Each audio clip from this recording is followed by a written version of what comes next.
to function without fear nor favor, malice nor ill will. And so too does the Director of Public Prosecution. And so too does the Integrity Commission and the Ethnic Relation Commissions.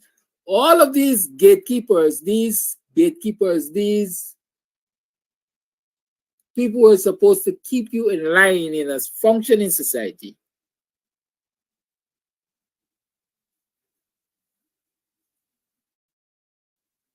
have this responsibility to function without fear nor favor, malice nor ill will. They ain't supposed to be spiteful. They ain't supposed to be afraid of executing their duties. They ain't supposed to be malicious. They ain't supposed to be vindictive. But that can only occur or obtain when there are clear lines of delineation, where there's clear separation of powers. That's how you maintain a lawful society. But when those lines become blurred, and everybody's in everybody's business, and nobody understands what their real business is, we end up like we are in Guyana. We end up in a society of lawlessness.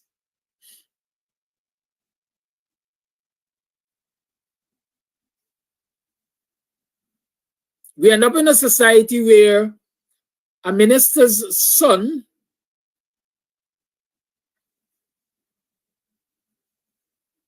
could be accused of causing the death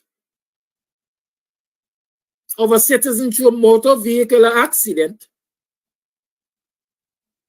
deemed to be at fault, but has not faced one day in the lockups, before the courts, nor in prison, not faced a single day.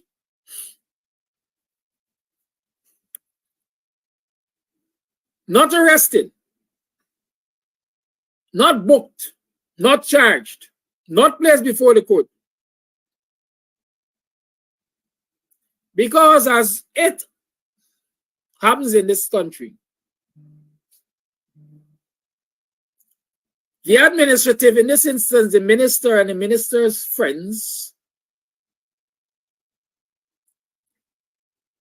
can call to the law enforcement agencies and say, make this go away. And the head of the law enforcement agency or agencies will not stand and say, you have no authority in this matter. We will execute our functions without fear nor favor, malice nor ill will.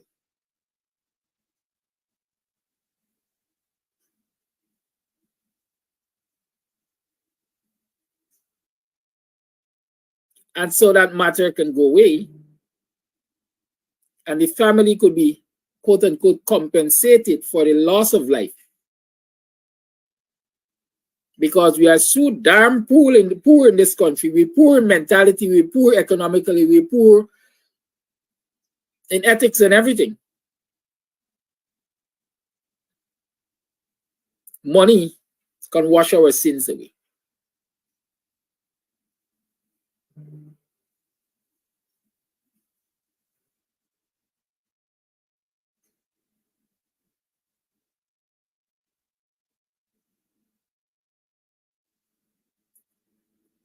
A policeman doing his work, his job,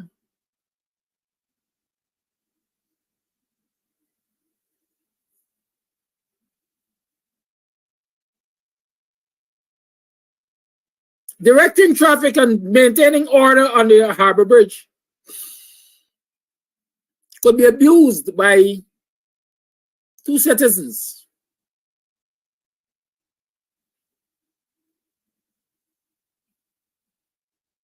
And be allowed to go with a tap on their wrist because they apologize.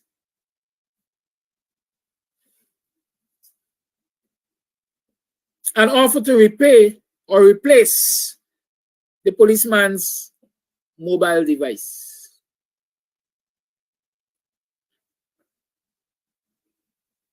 And so again, money trumps law and order.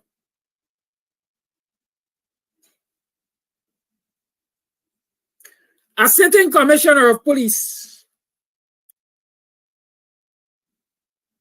can write a statement or submit a statement to investigating officers at his special organized crime unit to say that he was the conduit.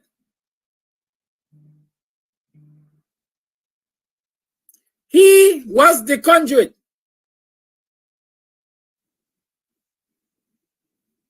through which $8 million, I think it is, was handed to one of his senior officers as a wedding gift from business person or persons.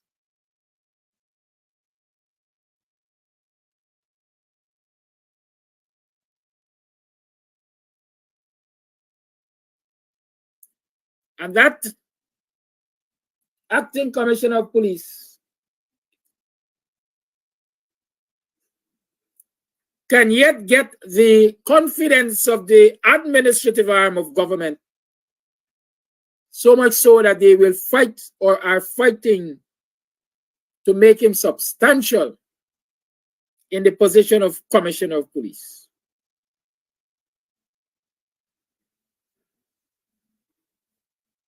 The list can go on and on and on, but I'm sure you get the picture. I'm talking about complicity, aiding and abetting bad behavior. That is what the PPP government is good for. That is what the PPP government encourages. That is why every time the PPP is in government, lawlessness pervades. Lawlessness becomes the order of the day. Now, what is wrong with all of that? People say, all right, he done dead. The family gonna benefit from the money. Who are you to say it's the wrong thing when the family agreed to take the money? I'm a citizen who would like to see law and order. I'm a citizen who would like to see a Guyana that is considered an ordered society. From where I stand, a motor vehicle accident is a crime against the state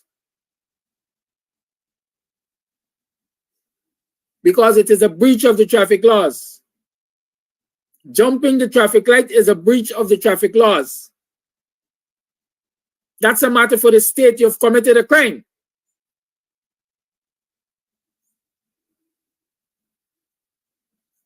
And if you commit a crime, the state has a responsibility to punish you for that crime.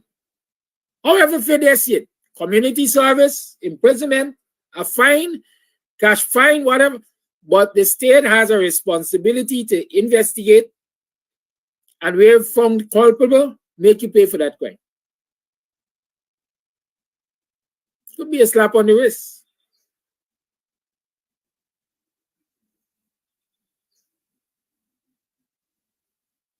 But the state is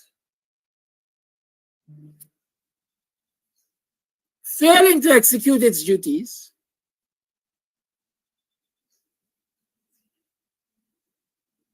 by allowing private citizens to decide how the matter ends. I'm going to compensate you $100 million for the life of your child. Fine. I can take you $100 million. But the state has a responsibility of penalizing you for the act of disregarding the traffic signs and causing the death of my child.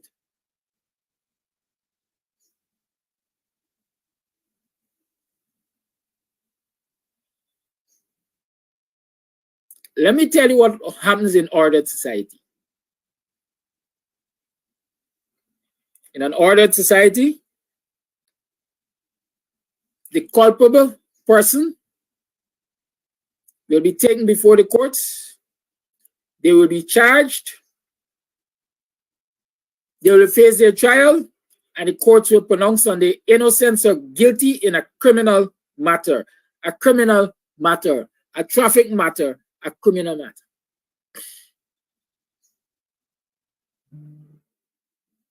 When the criminal matter comes to an end, I don't think it is allowed simultaneously.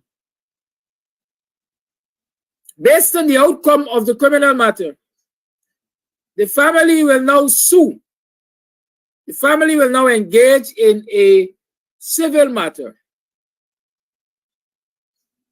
whereas they will sue the errant driver for compensation. Damages is what they call it in law.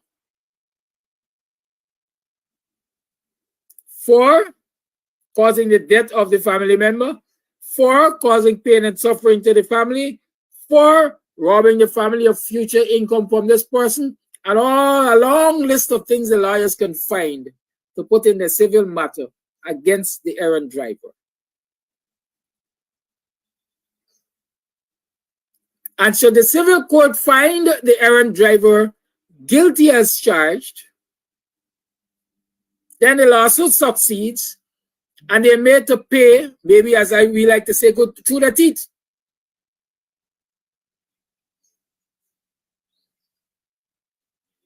Make them pay through the teeth. Many persons have become paupers as a result of that.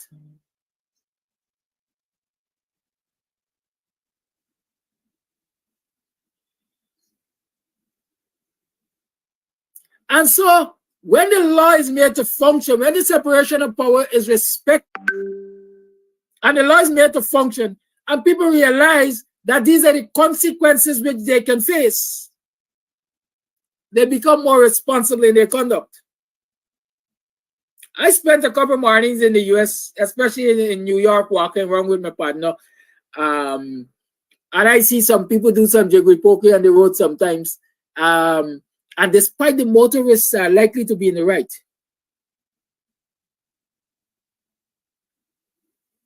my friend told me, say, don't frighten.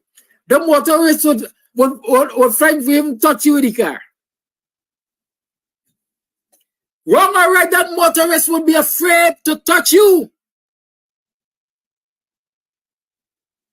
because of the implications, what it means to him or her.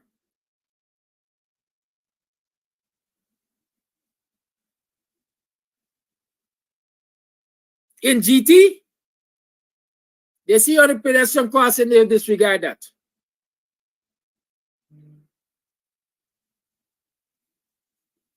You could stand on the pedestrian crossing for all of 45 minutes in this country and not a single driver will put on the hazard light and stop. Because if you were to report that misbehavior to the police station, they ain't got nothing to do about it. Especially as a big boy in a darkly tinted vehicle, you ain't got no justice to get. So the state is complicit in misbehavior. And that is why we have these things happening. So here we go again. David John is accused of raping Miss Patsy, minor child.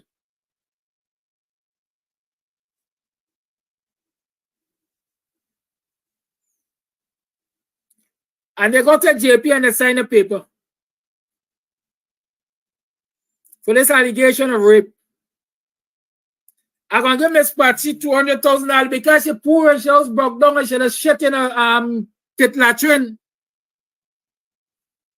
And they don't eat regular. And things tight with them.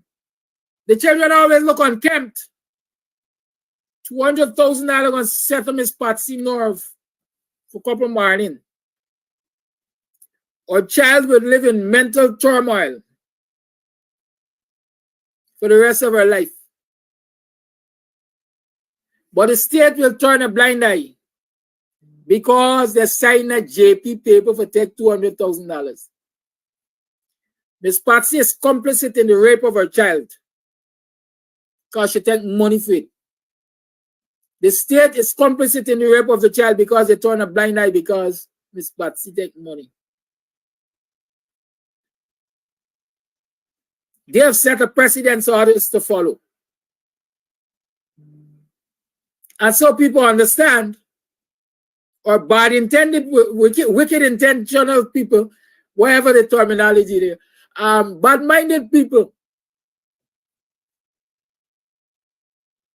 especially if they got money, understands or comes to believe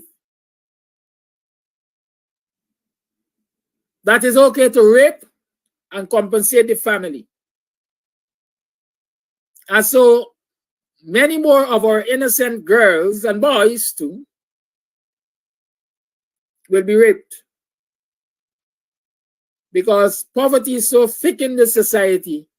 We will compensate them, and the police will do nothing about it. The state is complicit. The state allows it to happen, because despite the fact monetary compensation might have been given to the family, rape is a crime against the state. The law makes rape a crime.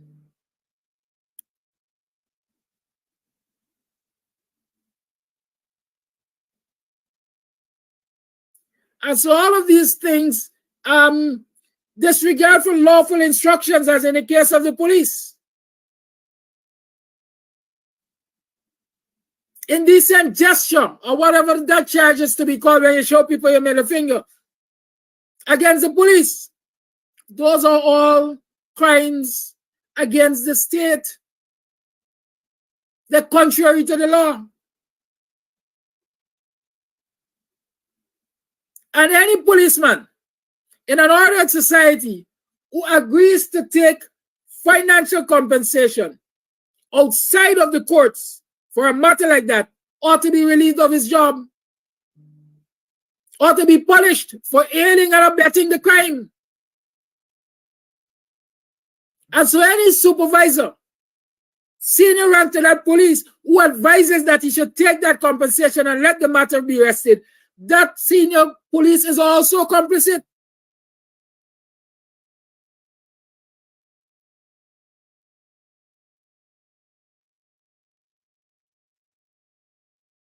And so the bad behavior will continue.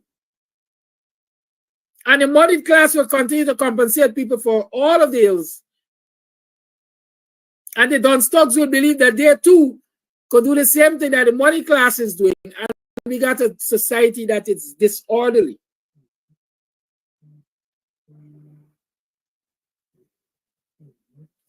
Y'all give me a minute, I need to take this call. This is Bonnie. Hey, chap, look at that. You saw me? Very good. All right, good. Yes. So we have a lot of complicity in this society. Look, listen. Well, a lot of people expect me to comment so much on the Brutus matter. I'm not interested in commenting on the, I said all that I had to say on the Brutus matter. All of the things which are now coming out in the courts are things that I've mentioned on this very platform about the Brutus matter. And one of the things I did say is that SOCU ought not to be investigating Brutus, because it's natural as force administrator. All of them fall under, all the departments and the department heads fall under Brutus.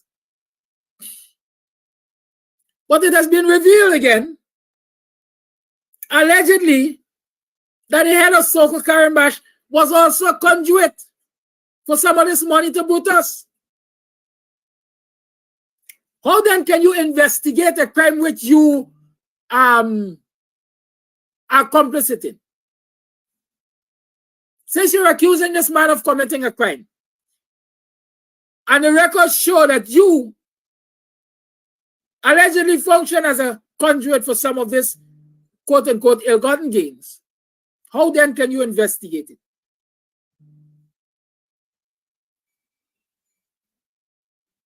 And so again, Guyanese must call for, like I've been calling for, an independent investigation into this whole nonsense and lawlessness and craziness that's happening at the Guyana Police Force.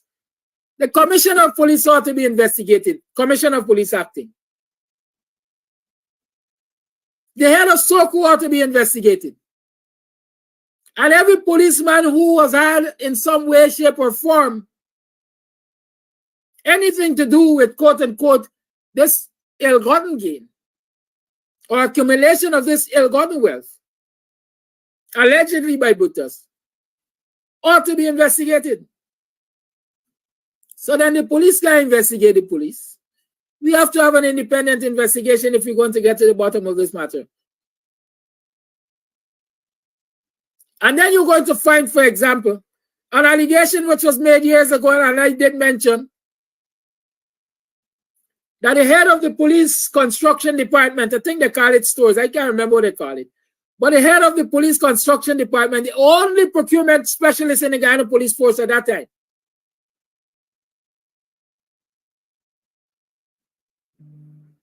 was removed from his posting and sent to head of police division because he refused to allow senior policemen to use the construction department as a means of corruption. Who didn't want to build a house through the department? They want to repair the street home the department and so on, and he refused. And they moved unceremoniously. He and his deputy were removed.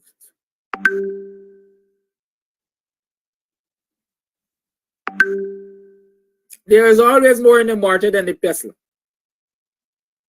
If only we would insist on having an ordered society, strict separation of powers, we will reduce the complicity. We will identify and punish the aiders and abettors. And we're going to be in a better place. The lines are open. 6225933 is the number to call. You tune to the Guyanese Morning Time. I am your host, Kiraki Amsterdam. They say Mondays are made for champions. I feel like a champion this morning. I'll throw the stones. I shall take them and building and make them building blocks. The lines are open.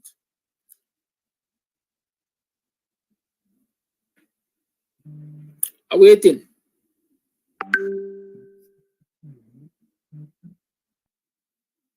Caller, you on. Good morning.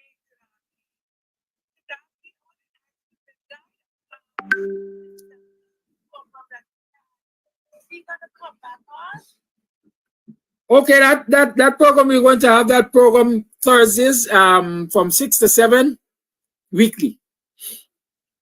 Okay, that's very good because Kadaki, I know many times that, people notice certain things that children or adults or your friends and you say certain things to them.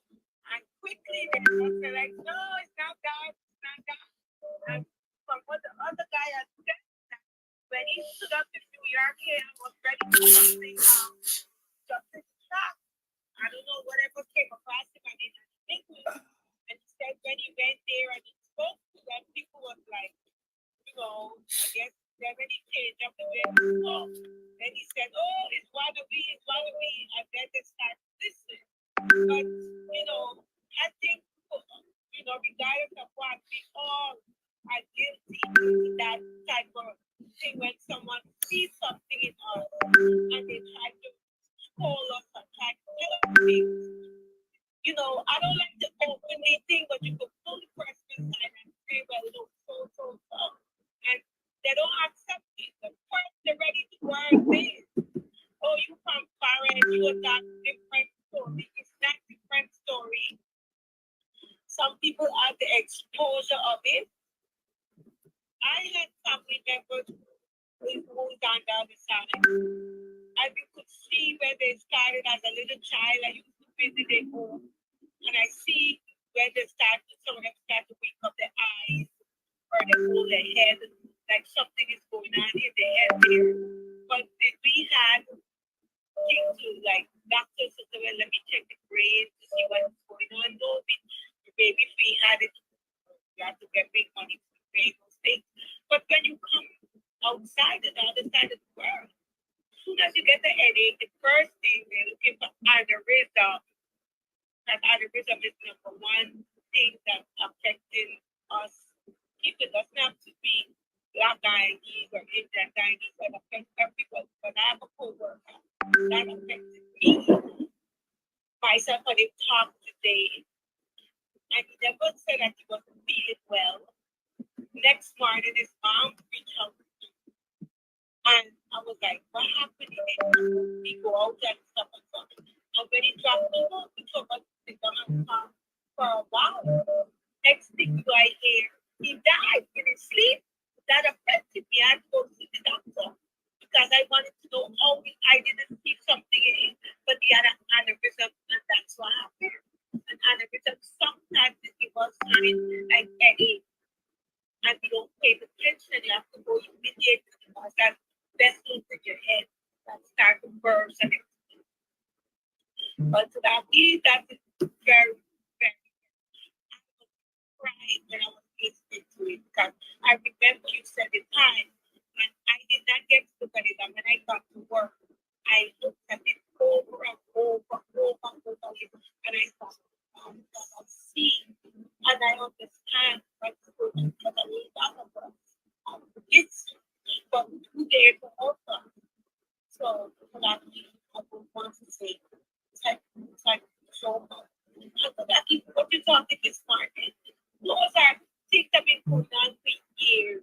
Like if you do me around and I come and I talk to you about, I would prefer you to apologize to me, saying, I'm so sorry for what I have done. And other people, some people want to accept that, some people want to pay them. But money is not all. Sometimes a simple apology is bigger than money. But when you do wrong things to people that affect people's children, when you rape someone, that's a big problem. People start to behave in a different manner. Some people become very sexual. That's all they want. They're blocking out certain things. Some people prefer to commit suicide because they want that nasty to get away from it. So Kanaki, this is things that we need to pressure people to change certain rules and regulations, because you cannot give my mother money to let her go away. That cannot go away from me. That stays with me. It might help my parents, but it's not going to help me. The person actually got the problem. It's not going to help me no way. That person needs to be with all time. But Gaddafi is a thing that everything people feel, money is not important. Your health and your well-being is the biggest thing that we not realize. Health and wealth. And people who have been listening to this show, get on board and listen with that guy. Call him up and speak to him, because it is very good. It is very good. Thank you. Thank you for your call. Okay. A lot of y'all, oh, you see those two fancy chairs there? The season for weddings and so on coming, and fancy this and fancy birthdays and so on and so forth. Those chairs are for rental. There are others. You will see them as the week goes by. Let me talk. I hear people say, sing, Brutus, sing. Brutus ain't no calypsonian. He's not a musical artist. Brutus ain't got none for sing. I hear Jagio say Brutus might be making a mistake by approaching the courts on this matter. Yeah? Why? Because I got my black book. And I'm going to use all the information in my black book to destroy you. But Brutus might be saying, bring it on. I got a black book too. I know who turn off the cameras when paper shots is murdered. Hey, I know who gave the instructions to that young man in Essequibo to be shot in his bed. I know where the skeletons are buried in short.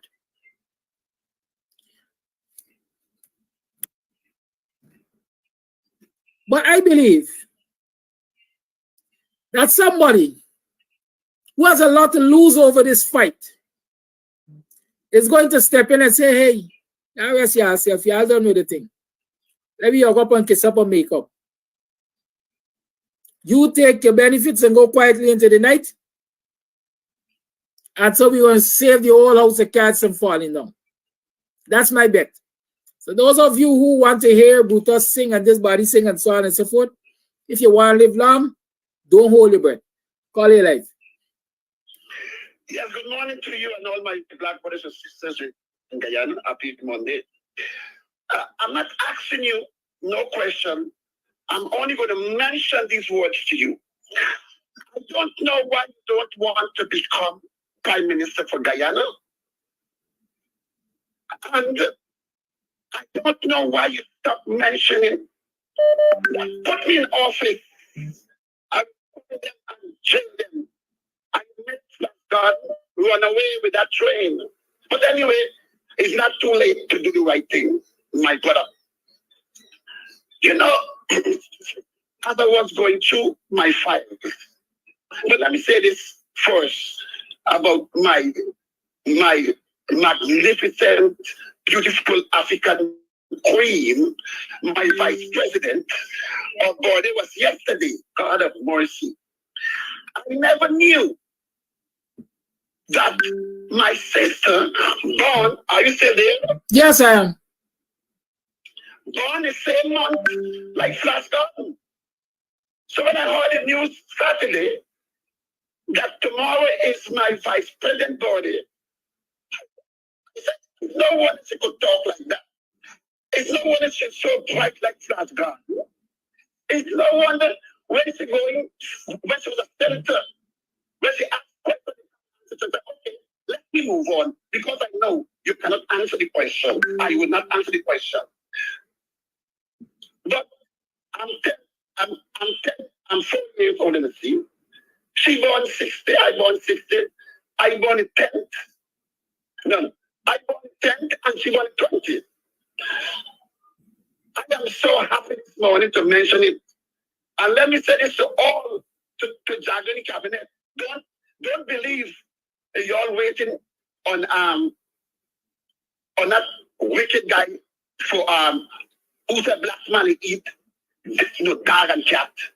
Because my sister got to whip him because he's afraid of black women in America. He don't like them. And if he's sitting in the middle and all of them wrong him, go to jail him because they have the power and the right like that.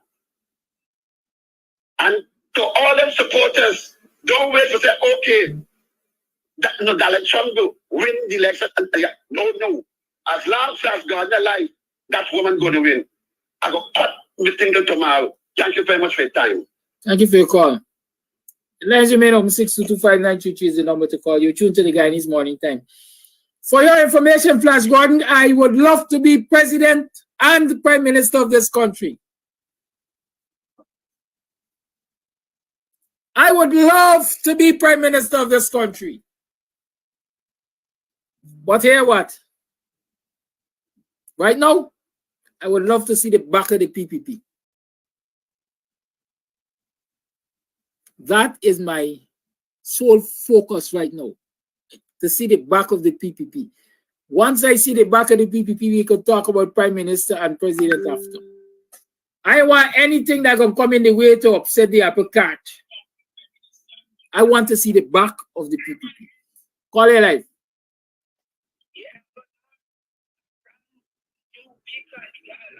Anyway, so what is on the floor? You know, you keep telling people about empowerment, taking against the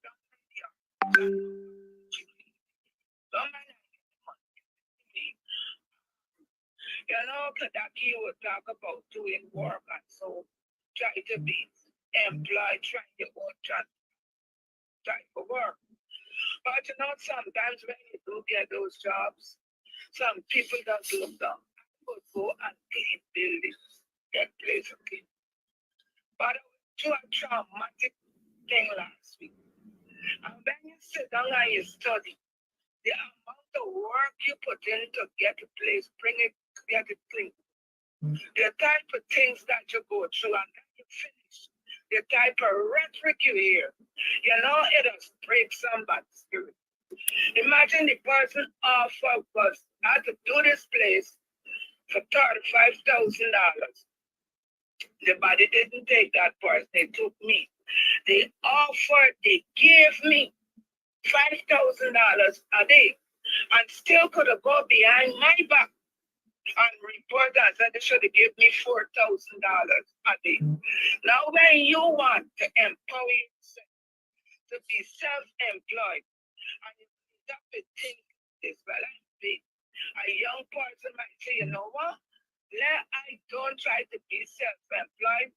Let me go into a system where I know that I will be given a certain amount of money for what I do. Because many persons out there would call you to work, and when you do go and work, they try to bring you down into the growth. Moving along. Now with this thing, with the 240 charges, you say it may not go anywhere, but it is out there. Now imagine. Imagine living in a world full of happy people. Morning, morning. Welcome to another program of Guyanese Morning Time. How are you doing? Welcome to another program of Guyanese Morning Time. It is 7 hours 33 on the 22nd day of October in the year 2024. Welcome to the program. I am your host, Kiraki Amsterdam. It's Tuesday. Some people say it's Thankful Tuesday. Yes, we all have a right to be thankful. We're alive. We got up. We smell the fresh air. Some of us already had breakfast. Some of us went for a walk. What did the rest of you do? How was your yesterday? What you did yesterday? What gave you hope for a better Guyana yesterday? This is interesting. Very. I'll tell you what is interesting just now. What gave you hope for a better Guyana? What gave you hope that you are in the right place and it is worth spending your life here? How did you pass last night? Did you sleep well? How well did you sleep? Which side of the bed you got up from this morning? How are you feeling? Are you feeling enthusiastic about the possibilities ahead? Do you believe you'll be able to achieve some of those smart goals that you set? I'm asking. Y'all talk to me. Are you staying hydrated? Are you staying hydrated? The heat out there is vicious. It's terrible. It's murderous. Like before the last, I think the temperature was 31 or 32 degrees. That is more though.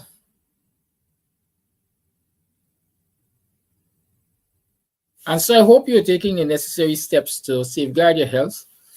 You have to stay hydrated. Well, I was about to say stay indoors as much as you can. But remember, indoors an enclosed space. And unless you have free air passage, free air flow, then that could be hazardous as well. I wonder how our children are making out in schools. Like I like to say, I wonder how they're making out in those box ovens that we build usually and call them schools. Are they relying only on the natural airflow, or the schools are now equipped with fans or air conditioning units? I would recommend air conditioning units. Because like fans are usually safe for fans blow what they get.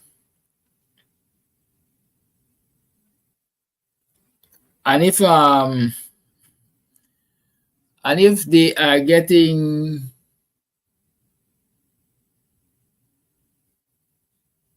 hot air, then hot air is what they have to blow. Nathan Fraser. Nathan said, please give us Fahrenheit. Nathan, is sending me to convert degrees Celsius to degrees Fahrenheit. What I mean, you could get it in a jiffy on Google, right? You could get it in a jiffy on Google. That is one of the problems we got, right? We want people to do everything for us. Good. Why we stay like though? It was 89.6 degrees Fahrenheit.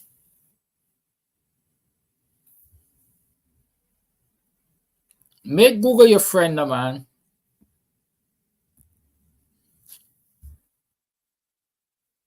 You see, when you all come here and task me in the morning, you have to send me to some places. One of the things that's coming to me is, look how they want to walk me. But it is still turn back and cost me. When I tell them put something in the Zelle or in the Cash App. Your services are giving you, it's just an example. You're getting services which you ought to pay for, but you're getting it free. Yes, I was saying, I think it's best to put air conditioners, ACs as we call them, into schools. Because if the air is hot, that is what the fan is going to distribute. And the other thing is, most times we find fans in buildings.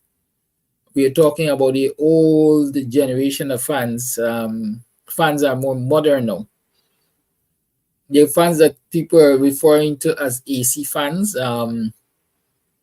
they're fans that can actually, let me call them the right thing, exhaust fans, I think we call them.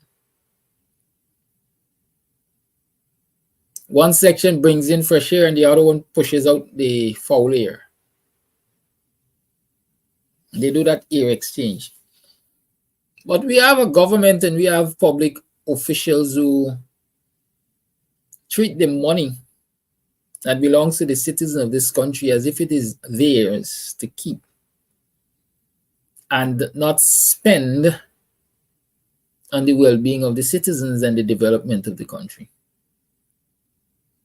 And so even if you go into schools, you're going to find, and you find funds, you're not going to find anything that is modern and technologically improved to improve the experience.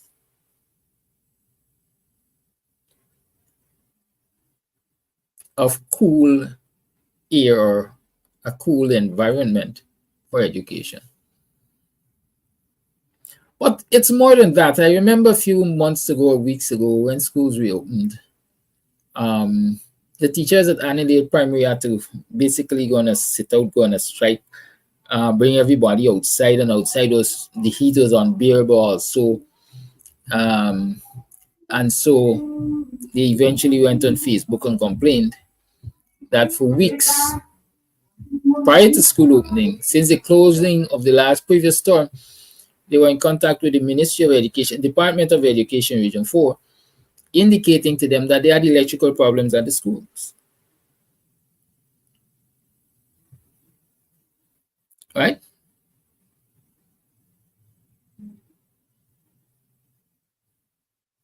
So even if the schools have fans or the schools have air conditioning units and there is electrical problems, like I know there are electrical problems across the country's schools, then they're right back at square one. I know of a particular school, I can name now, where the students, with the encouragement of their teacher, pooled resources and got a water dispensing unit for their classroom. But you know what? They can't get cool water out of it because the school has electrical problems. And so that there is no point the water cooler, as we call it, can't be plugged up to cool the water. The same school, the classrooms cannot use fans because there are electrical problems there. I can name at least a dozen schools right in my environment, immediate environment, where the electrical fittings are either not standard or they're broken or not fixed. Even lights.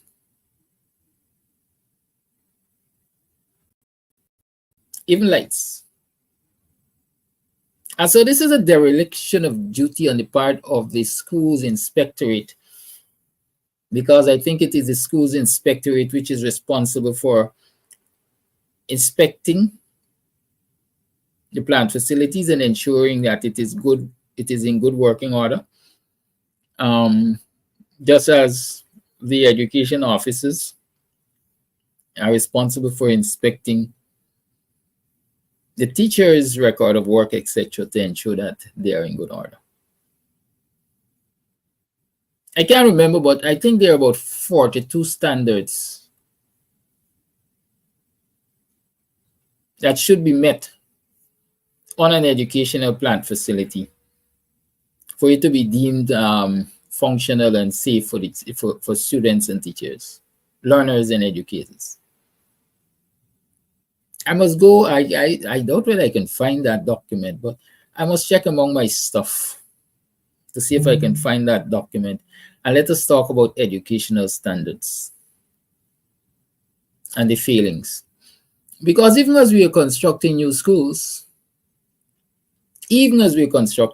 I saw, I think the Chinese won a large contract to build the schools in one of the interior regions. And I think I also saw an interior region school declared open, completed, but there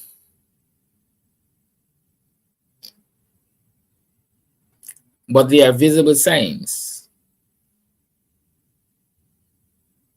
of a lot of incompleted works on the school.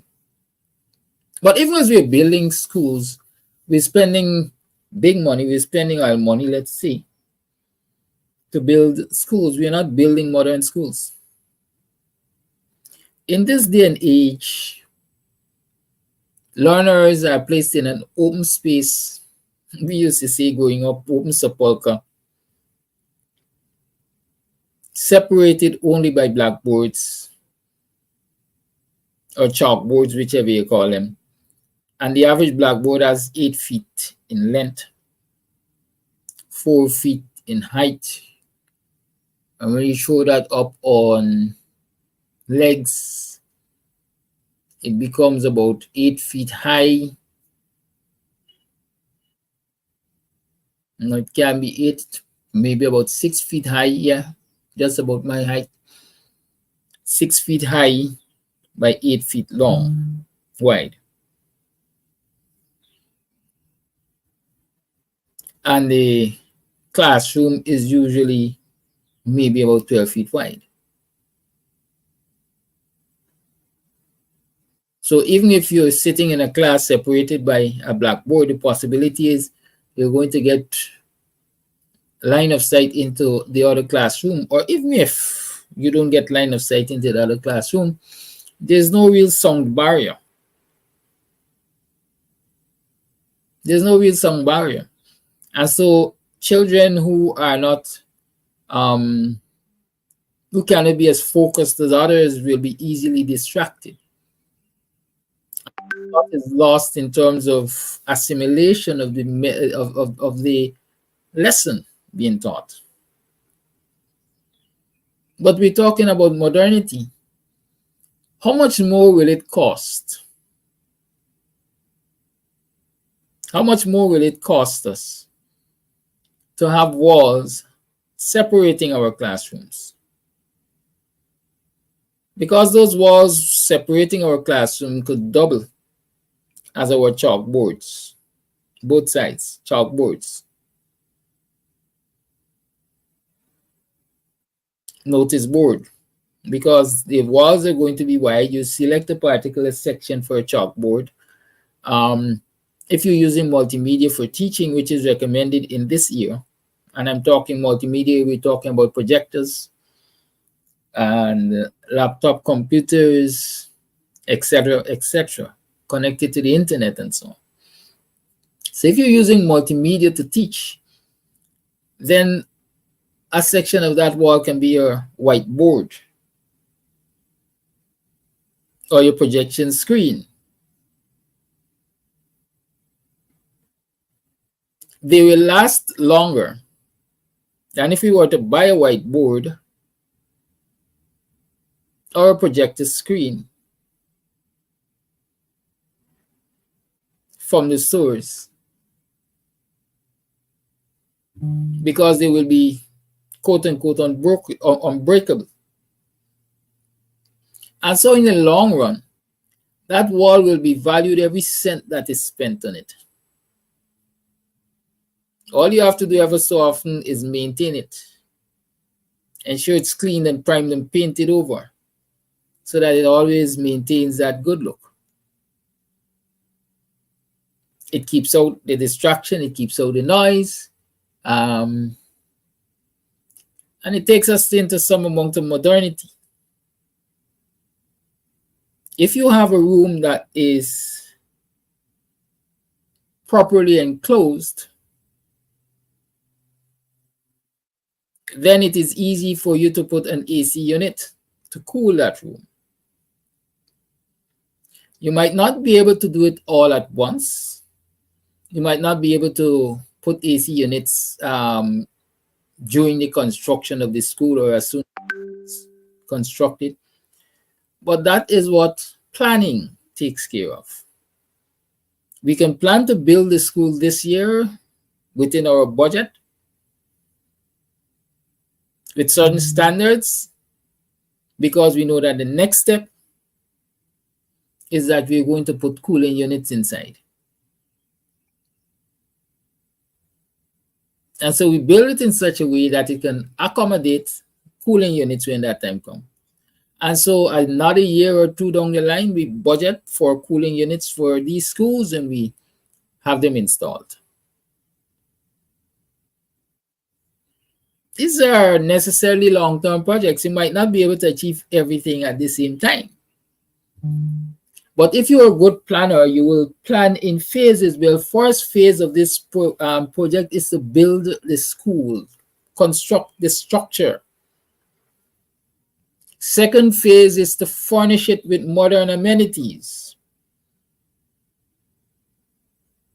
Third phase is to ensure that all of the necessary teaching aids are available to the teachers. Fourth phase is to get rid of benches, wooden benches. To this day and age, our children are sitting on wooden benches that creaks. Some of them, before I even talk about those benches, I will tell you that if you go into certain schools, again in my immediate environment, you're going to find that teachers are still at desks without tops. Teachers are still at desks that don't have tops.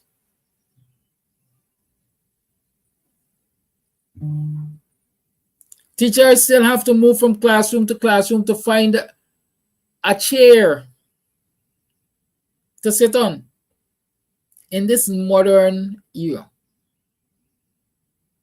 When we have oil money, as they say, money to knock dark,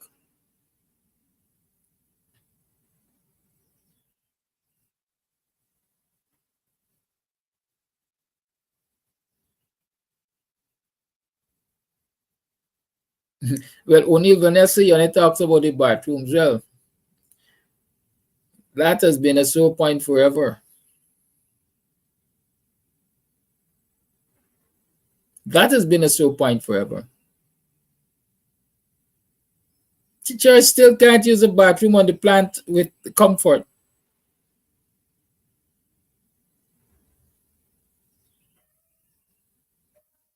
They rather hold it in until they get home. That is hours of restricting the body from performing its functions. The long-term effect on the human body is going to be detrimental. STIs, organ failures, and other kinds of infections and so on. Dennis Champion is asking me what I mean desk without tops.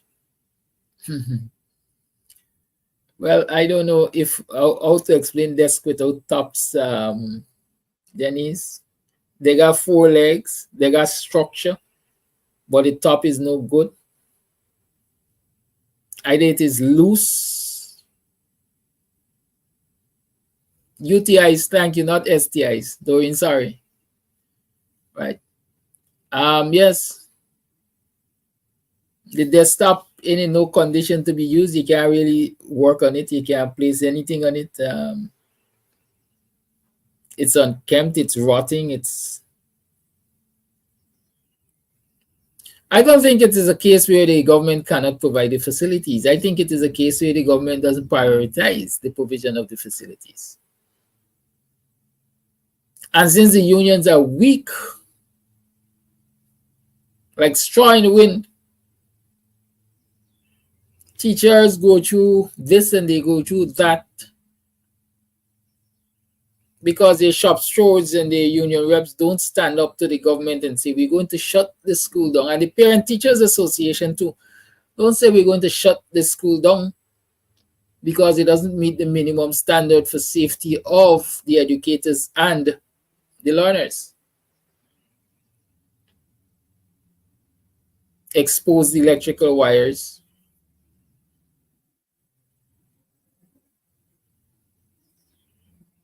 Unflushable toilets. If you all think it's I'm exaggerating, because it sounds to a large extent like Barnum 80s, right? We're still in Barnum 80s. Only that we're under a different set of people who are quite humane because they have resources to rectify these problems, but they choose not to.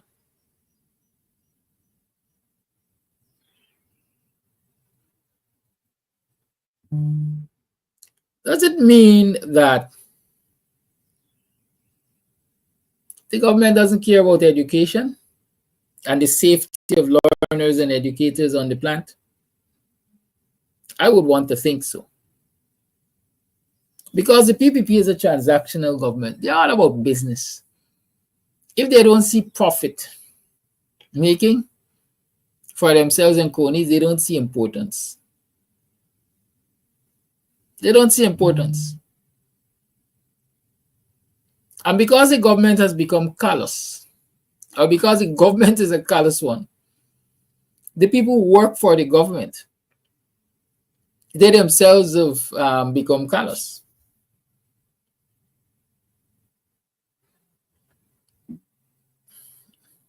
How else can you explain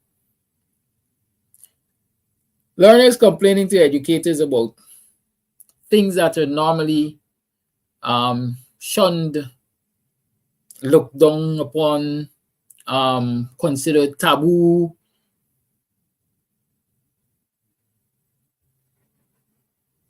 treated as, what's the word I'm looking for?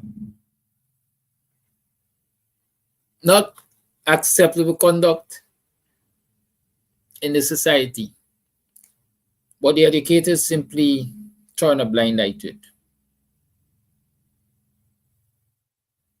You are always complaining. Look, go to your seat. They're fed up.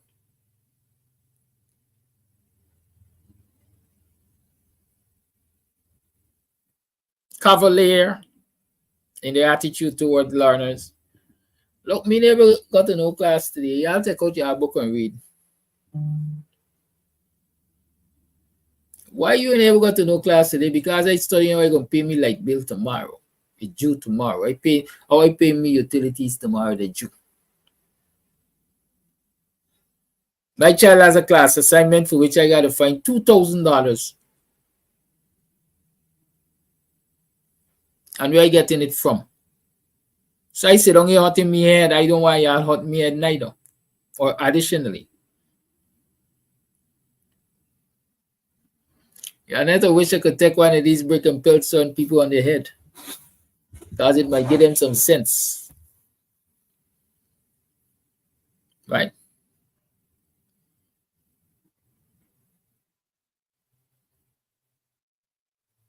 Yes, Dennis, I accept that. The 80s, the conditions were different. Our economic situations were different. Yeah. But we used to cost the 80s under those conditions, and all I'm saying is, look, our economic situation has changed, but we're still in the 80s. And we're still experiencing similar conditions to the 80s. One of the fear that a lot of educators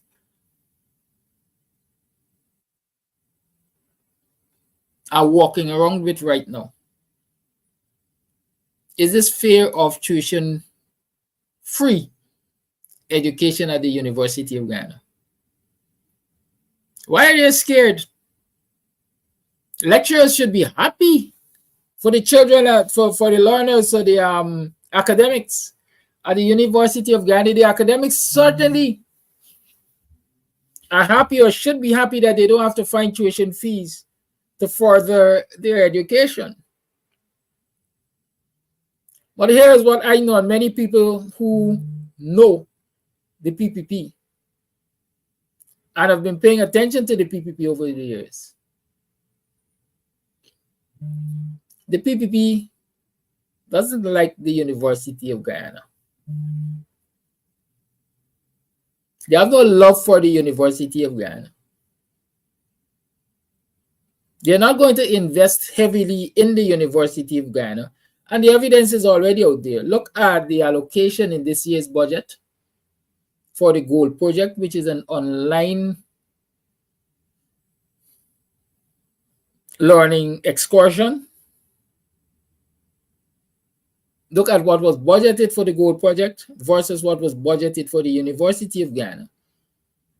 Which programs and policies and delivery and everything is verifiable.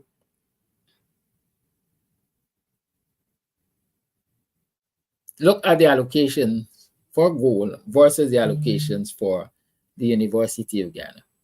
The University of Guyana, which has physical plant facilities to maintain and overhead costs on a daily and so on and so forth. Look at the allocation to them versus virtual universities, as I call them, under the Gold Project. And you will see that there can be no love there, because instead of spending money with the University of Guyana so that it can improve its physical facilities, number one, and two, its faculty members, number two, so that they can deliver at a higher level. They haven't done that.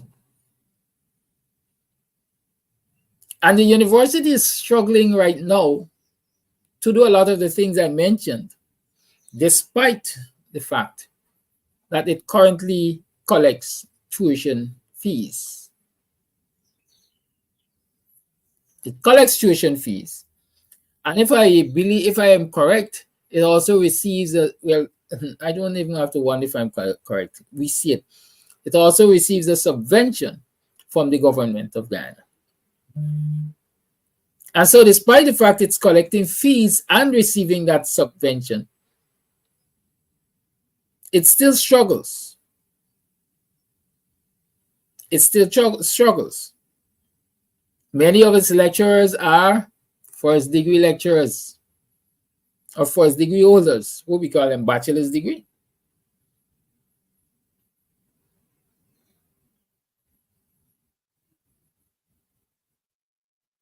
Right? That's number one. Number two, it cannot afford or its lecturers Many of them cannot afford to pay for a second degree or a master's or a doctorate.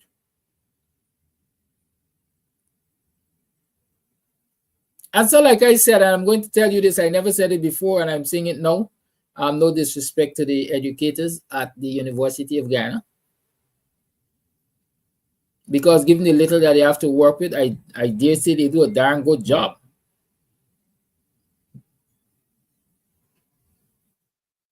When I first went to the university and I did my diploma, I did a diploma first. It took me about 15 years to go back to the University of Guyana.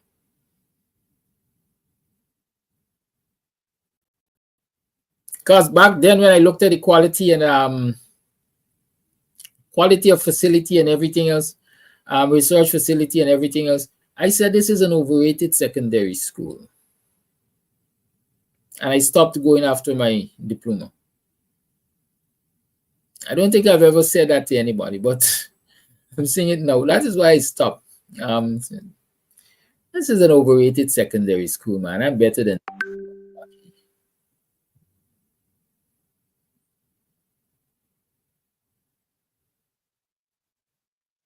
And so, despite the university collecting all of this, well, fees plus subvention, and they can hardly make it through the day. Imagine when the fees are removed, they're not collecting fees. It means that their income would be contracted. Immediately, it would be contracted.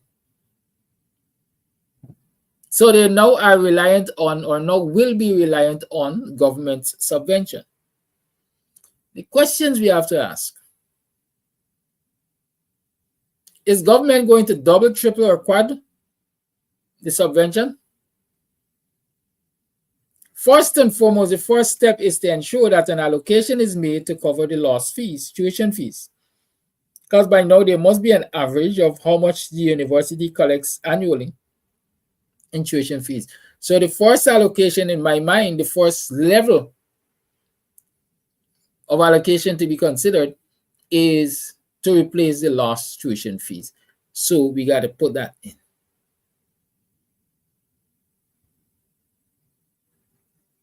So let's assume they lose 100 million in tuition fee. That's a starting point. The government subvention must cover 100 million.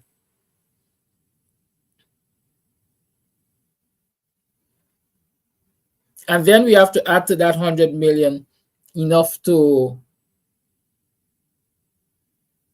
cover the budgeted costs. Do you believe that the PPP, looking at the PPP, do you think that the PPP is going to provide that level of financing to the University of Guyana so that it can become an outstanding university?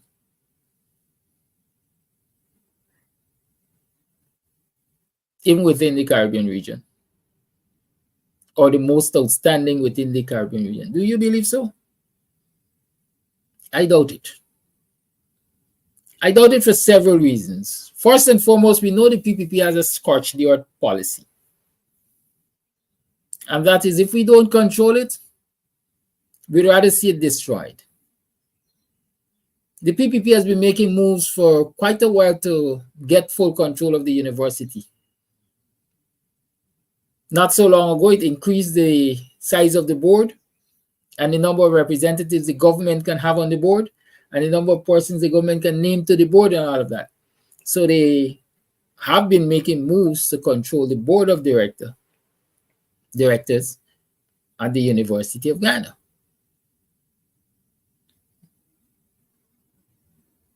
I've not done the research, but I'm positive that the majority of academics at the University of Guyana, faculty, amount of educators, let me call them that for clarity, they're primarily Afro-Guyanese. The administrators are primarily Afro-Guyanese. And so let's fail him. Like we're failing the Georgetown City Council by not providing resources, even the taxes that we owe, let's fail him. So those are some of the fears. And the administrators at the University of Guyana are concerned about that. And the academics, the academic staff, they're concerned about that. The learners are happy that, hey, we're not going to be paying tuition fees. Every family should be happy because we're going to get the opportunity to send another one of our family member to the university to get an education.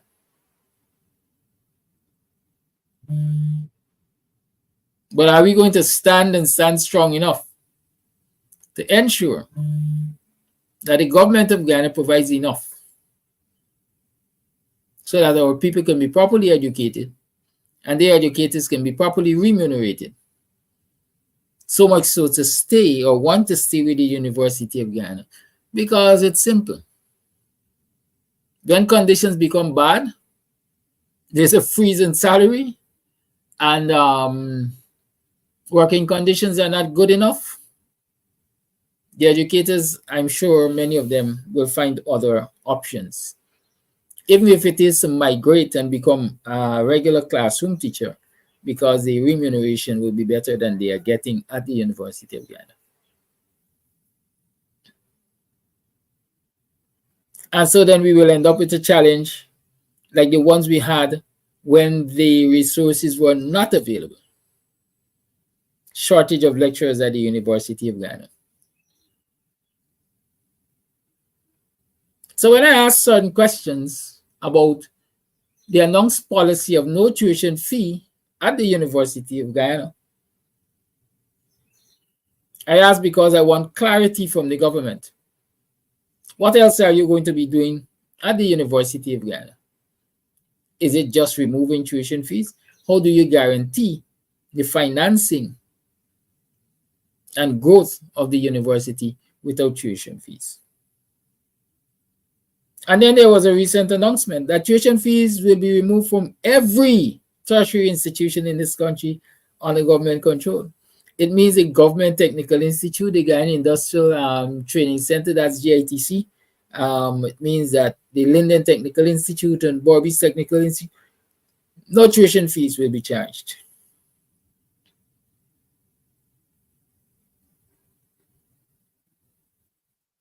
Is the Guyana government saying it has the resources to financially sustain these institutions, or it is simply playing politics with us and politics with our children's education? Vote for me, and in 2025, you're going to get all of this. But once 2025 comes and the elections are over, you're going to hear all of the excuses why you can't get it. Because remember, for example, tuition free university education at the university, free university education at the University of Guyana is a promise that was made prior to the 2020 elections. It means that that promise is about 4 years old, but it's now being rehashed in an election year. Are you going to fall for the gimmick?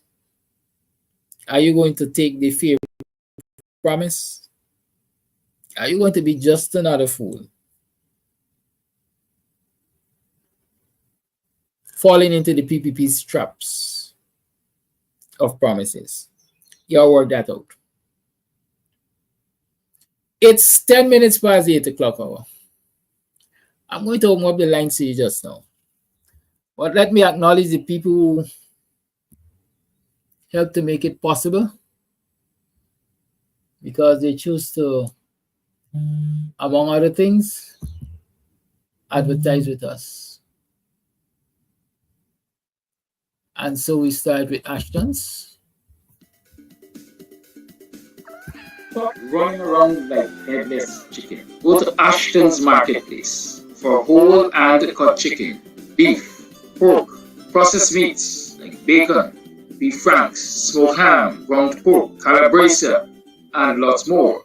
Ashton's offers wholesale and retail. Check them out. call 613-2332 or WhatsApp 434-327-3955. Ashton's Marketplace at 72 Rock Street, Border. Are you planning your next visit to Orange, Guyana, South America? Well, let's accommodate you at Varon's Cheerful Country Manor. With free secured on-premises parking, our beautiful vacation air-conditioned home offers 3 beds, 2 bathrooms, a spacious kitchen, and all modern amenities. Located at Tushen, on the eastern bank of the mighty Essequibo and the western coast of Demerara, Varon's cheerful country manor is just a stone throw from the ocean. Make that reservation now on Airbnb and VRBO. For contact, call us on 516-770-3053 or 592-685-3521. Make Varon's Cheerful Country Manor your home away from home. Friday, November 1st, the place to be is at Club Twilight. Yours truly, Trinidad Madman. I will be coming to Guyana for the first time, live and alive in living colors, in Buxton at Twilight Sideline Dam for an event called Short Pants and Skirts. So ladies, all they come out in all their numbers, Twilight Sideline Dam in Buxton, East Coast Guyana. Buxton is going to be on a shutdown. So ladies, get all your short pants and skirts. Friday, November 1st, the place to be is at Club Twilight. Comes out your son. You born this wine when I want you shine. The tree of life, them I want you climb. Cause them are... Let me tell you that Verons is also taking local bookings. Right, so if you are here in Guyana and you would like to book a stay at Verons, you have to book for at least 3 days and nights. And you can call 683-3110 for more information. 683-3110 for more information from Verons Cheerful Country Manor. If you want to make local bookings. The minimum number of nights you can book, days or nights, is 3 days or nights. That's the minimum you can book as a local user of Verons. Good. So let me talk a little bit to Raphael John, and then I'll go on to the next thing I want to talk about. You see, idiots like these, and I call them by their name. I have no apologies to make. Idiots like these, because this is what they are. Idiots. The only pass I will give Raphael John is if he can prove to me that he is younger than 30 years old. Because we've had the PPP in government for about, what, 30 years now? Or 27, 28 years. Right? So if Raphael is younger than 28 years, well, not younger than 28 years, because 27 would have been PPP. Anyhow, I'm younger, let me say younger than 28 years.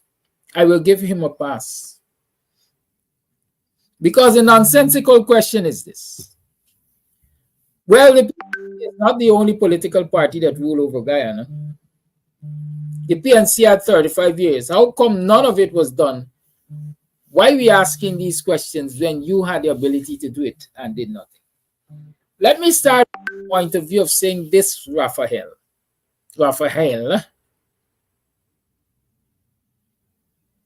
we had free education in this country from nursery to university. That was done during the Forbes-Bonham PNC years. Free education from nursery to university. We were getting free uniforms. They used to call it the PPP, labeled it Bonham Bedding. It was cotton that was manufactured right here locally. The PPP used to call it Bonham Bedding because cotton, unless you starched it and so on, did not remain crisp and smooth. But we had free education from nursery to university. We had school meals. We had school meals. We had a university. Don't even let me go to the university. We had an education system that produced the best among the Caribbean. Guyana had the highest literacy rate in the Caribbean under the Forbes One and PNC, because a premium was placed in education. I remember, for example, we had school buses of all sorts. We had the Tata buses, then you had the Kayo. There was a Guyana GTS, a Guyana Transportation Services Limited. So we had public transportation that was managed and controlled and orderly, operated by the state. And so provisions were made for school children. They had something they call a contract. You buy a contract and you travel for the rest of the month on it. You only got to show your contract, akin to the Lorna driver's license booklet with your photograph inside. Transportation ran on schedule, so school children used to know which bus they got to take to get to school on time. And then the government decided, listen, we don't necessarily want our children traveling among the adults. We're going to give them school buses. And I remember there were some school buses that came from Cuba. They were cream in color. We used to call them biscuit cans, because the walls were made from, I think, galvanized. The structure was made from galvanized. And it didn't have all of that filler and so on that would stiffen it and stuff like that. But it transported us to school. My favorite driver was a woman named Vasil.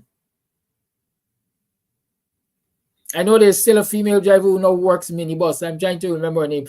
But that is far from it. I ain't talking about that. Let me talk about what Raphael is saying we didn't do, or the government didn't do, for 28 years or 35 years according to him.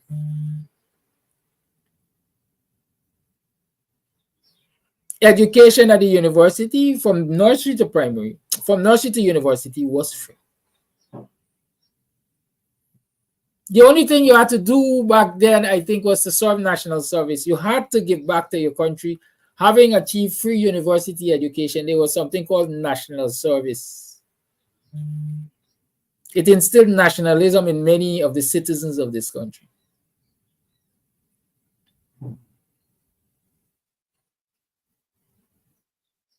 Like I said, we had the highest literacy rate in the Caribbean. It means our people were not illiterate. They used to get free exercise books, etc., etc. And all of that was done, Raphael, without oil money. It was all done without oil money. It was all done without access to the kind of foreign capital that we have in this country now. As a matter of fact, many of the constraints that we were facing were as a result of us not having free access to foreign capital. Because once Barnum nationalized the bauxite industry and sugar, just like they did to Cuba and Jamaica and elsewhere, the powerful quote-unquote foreign investors decided, their governments decided they're going to squeeze Guyana. They're going to squeeze Barnum. They're going to make an example out of him.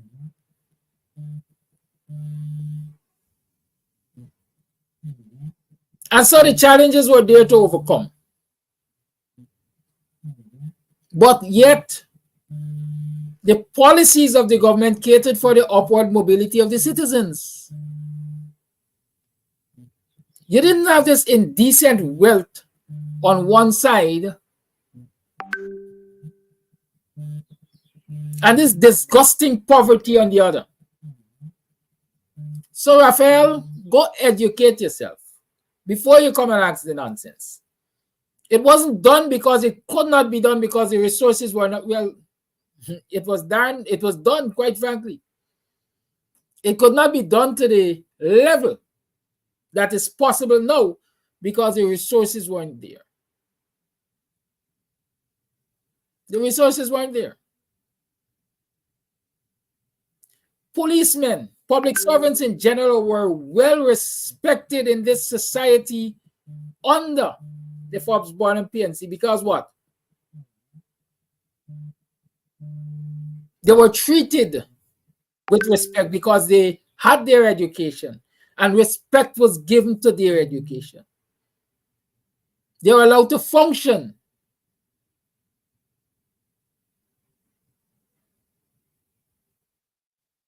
Policemen weren't turned into murderers and assassins to the government. Well, for the government and the friends and cronies of the government. At least it wasn't widespread. Police misbehavior wasn't condoned.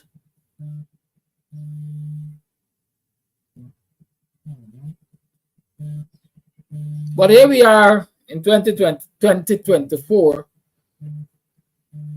and we know the challenges what they are. We have more access to international capital. We have more access to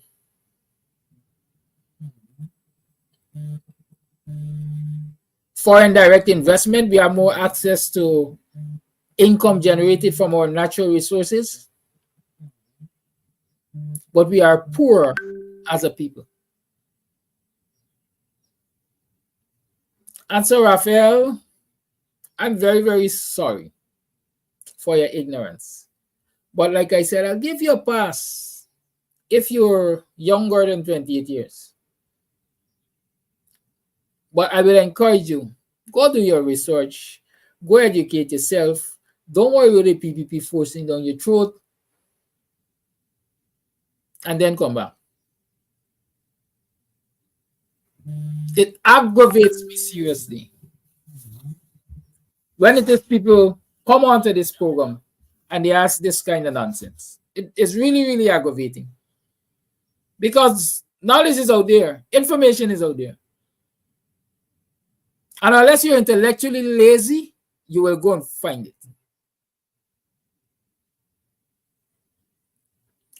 Now, Raphael telling me it seems as I was educated at Congress Place because I talking a bunch of bullshit. What Raphael is proving to me is that he has no interest in learning. And since this is a teaching program, goodbye, Raphael. I think I blocked the wrong person, you know. But anyhow, we're going for Raphael again. If I block the wrong person, I'm going to unblock you after the program.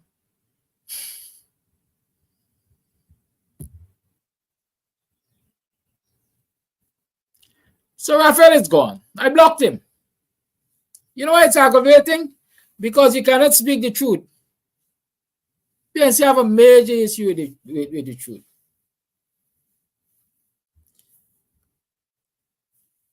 I usually tell people this.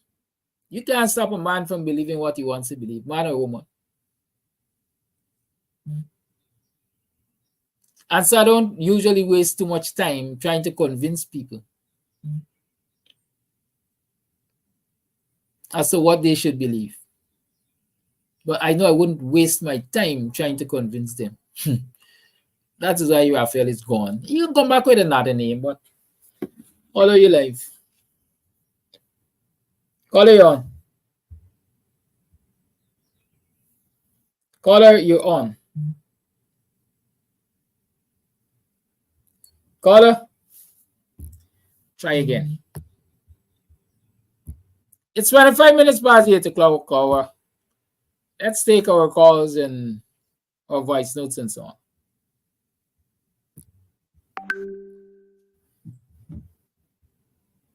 Caller, you're on. Good morning. Yes, I'm saying all the time, yes, I'm hearing you. Can you hear me? Yes, I'm hearing you now. Good morning to you and all my black brothers and sisters in Guyana. We're going to get there. But I love what you just did. You did not represent Obama's wife message to the world. When them go low, you must go high. I like you stay low with Raphael. Thank you very much. But I would like to thank you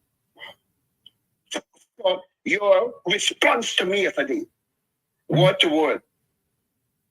You said, Flash Garden, I would love to be president and prime minister.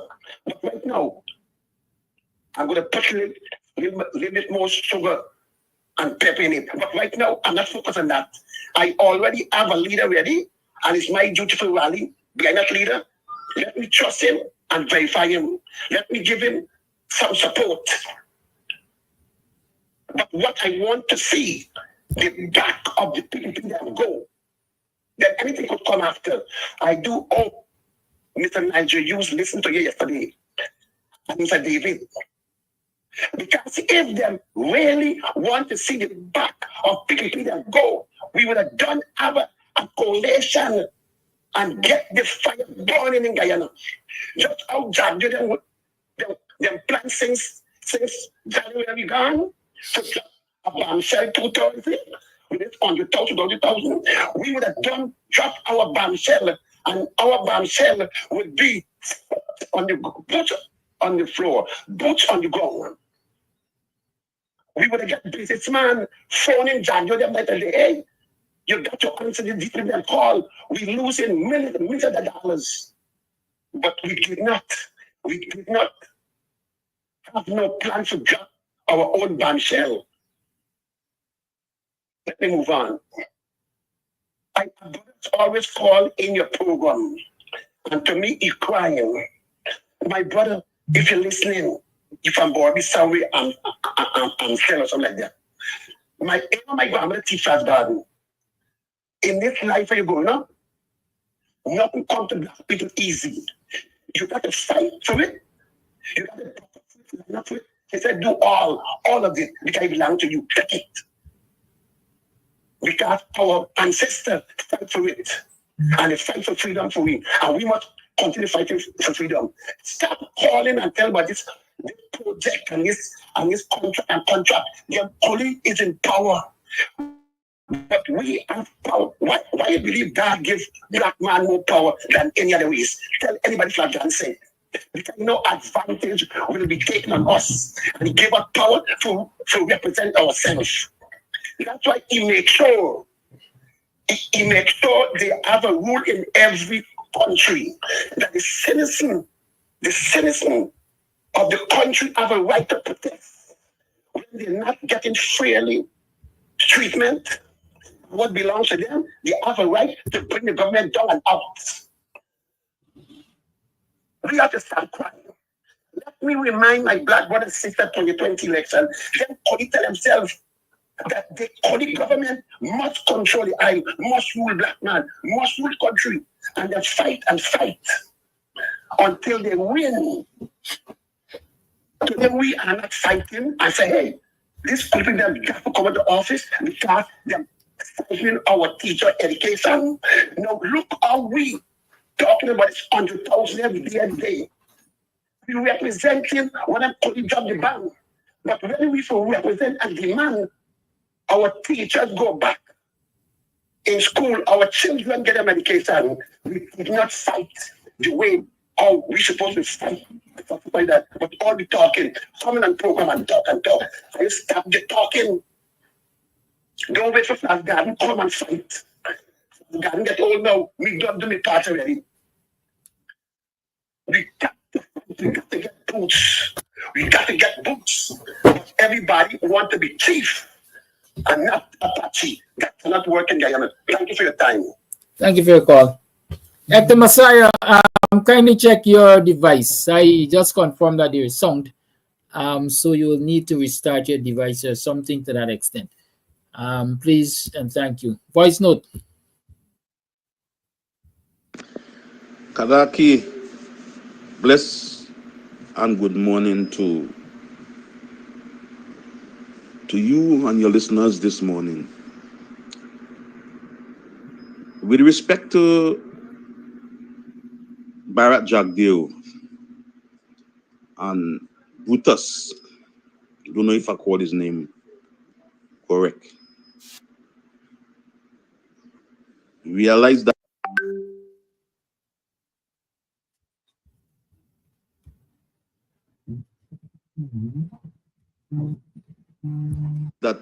the milk started turning.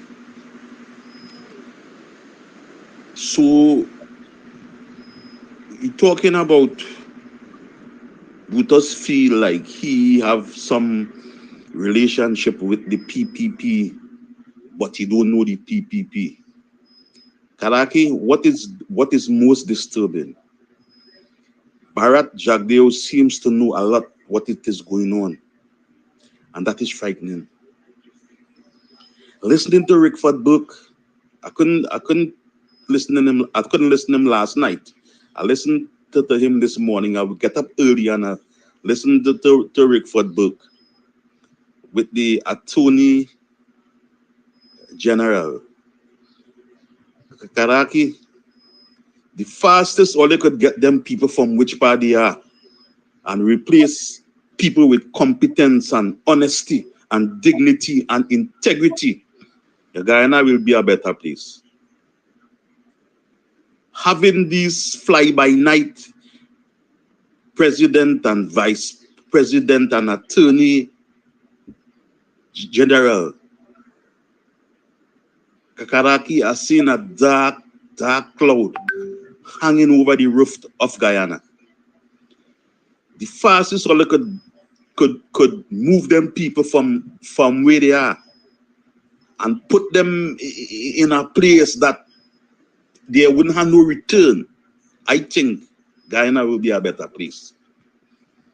Karaki, I will say that much for now, but there are many more I will love to see. But one day at a time, my brother. You stay blessed and enjoy the rest of your day. Thank you for your voice note. Caller, you on.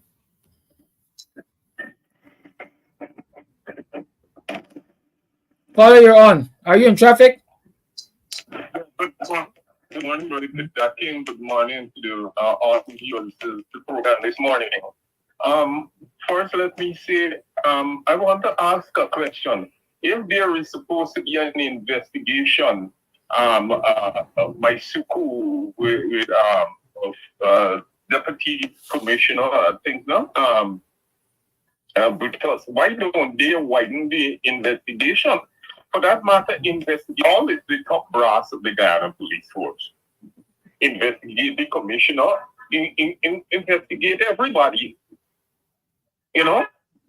Investigate everyone. You know what I mean? I mean, just to hold on for one man, because you would know that even if the allegations that they are making are true, he could not have done that by himself. Everybody taking a bite and watching somebody and getting off, and they decide to scream. And I dare say, I would have heard something like the commissioner acknowledged. I don't know if it is true. I'm not saying this is true. If the commissioner had acknowledged receiving some money from some businessman to pay for the Mr. Brutus's wedding. It's an allegation. I don't know if it's true, but that commissioner of police, if the investigation is to go correctly, he's supposed to resign right away.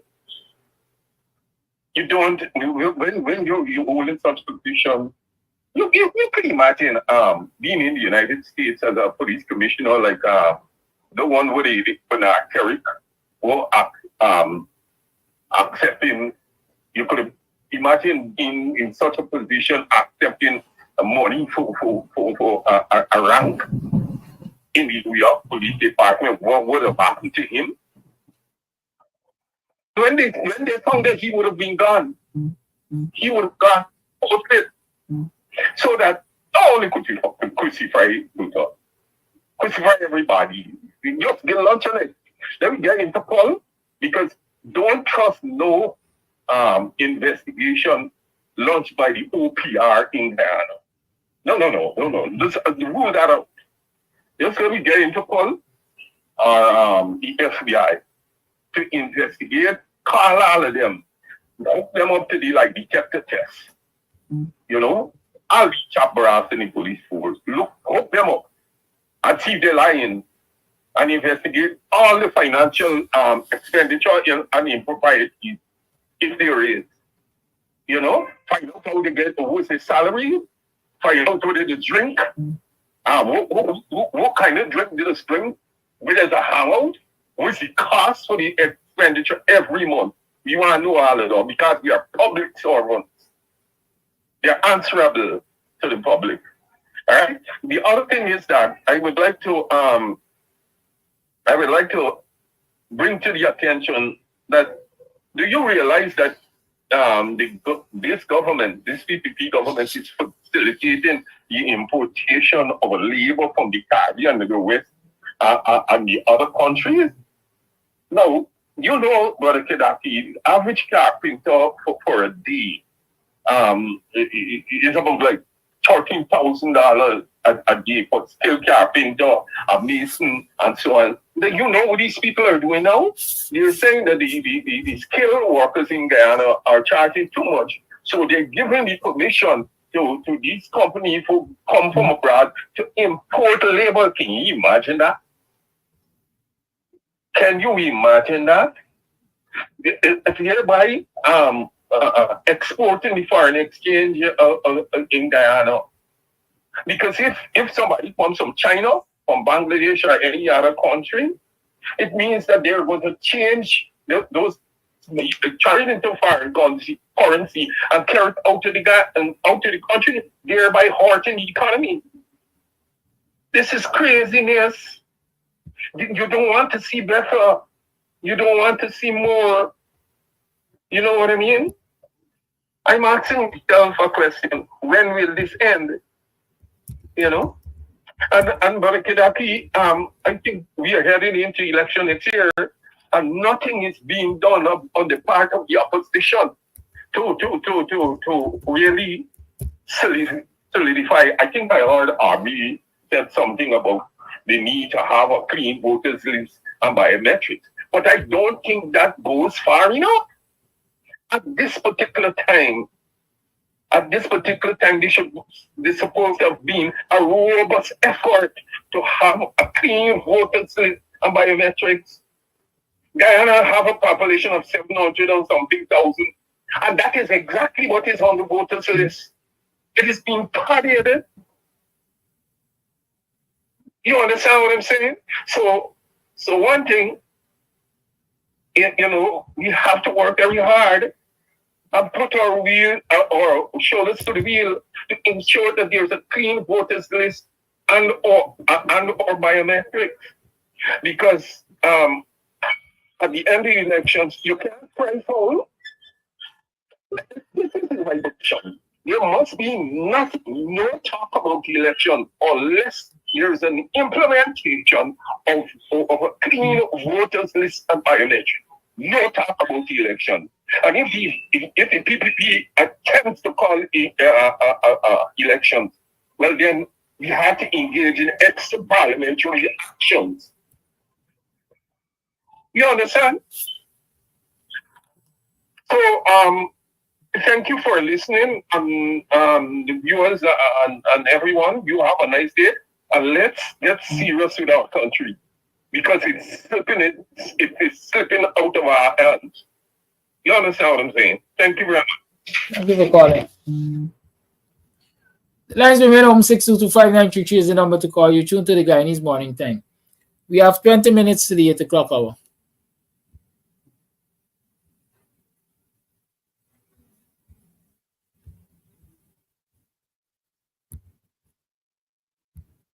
Good morning, Brother Kidaki. Good morning, viewers.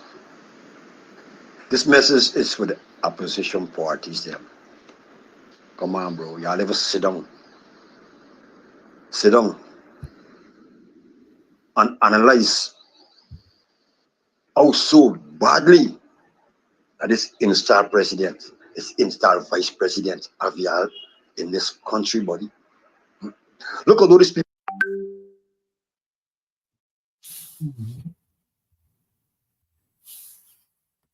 Call are you on? Morning, brother. Morning, audit. Karaki, I want to.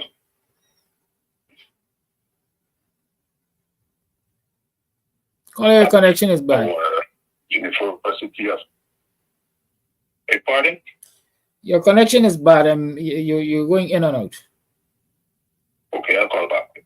Okay, no Thank problem. you. The air is human. Y'all stop beating up on me. You know the time you got your own clock. Read it. It is now 19 minutes to the 9 o'clock hour on the 22nd day of October in the year 2024. I've made my correction. Thank you for those of you who recognize that I was going back in time. It's a good thing your clock right. Hold on, yeah, the lights are open. Oh, we're playing a voice note. People just pronounce your name.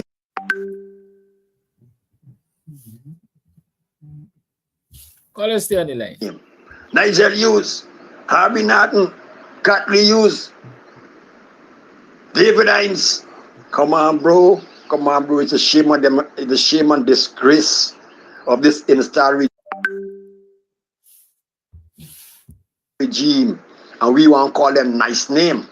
We want to pronounce the name nice because we bright. And because we is up there. Come on, bro. These people have to be dealt with eye for eye and tooth for tooth. Guys, people have no regard to y'all as opposition leaders. No regard to African people whatsoever.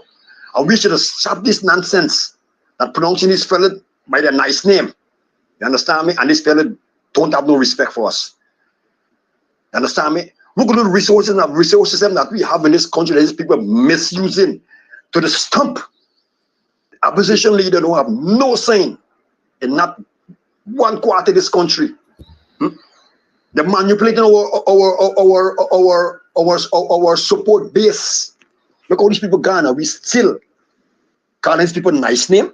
Come on, bro. Come on, bro. Don't like it. It hurt me. It hurt me as a real African black man in this country. It hurt me. For see that these people don't have no respect. They don't have no love for us. No love at all. You know, and we try to be nice with these people, call it a nice name, as I said before. Come on, bro, let me stop this nonsense. We got to deal with these people on a eye for an eye and a tooth for tooth because they Call you on. Yes, good morning, good morning. I am saying that I would like to add a little to what you was talking about the UG.